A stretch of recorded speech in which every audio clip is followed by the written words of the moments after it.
Hello everyone, welcome back to the channel. In today's video, I'm going to show you how to reset the Blink Sync module. So in order to reset it, you just have to simply follow these steps. First, the QR code of the device serial number you need to check. Second thing, the USB 2.0 type A port for USB flash drive. Third, we have the reset button, and the fourth, we have the power port.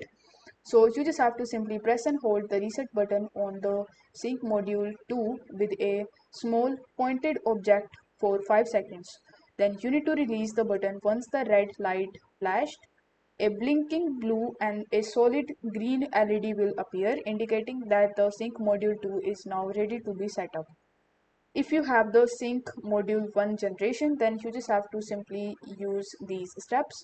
So the sync module first generation include a reset button located next to the USB port on your device. So you need to use a small thin object like a paper clip or a toothpick to press the reset button until you feel a click.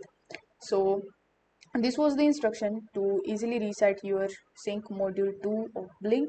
So I hope this video was helpful, and if it was, then don't forget to like the video and subscribe to the channel. Thank you so much for watching.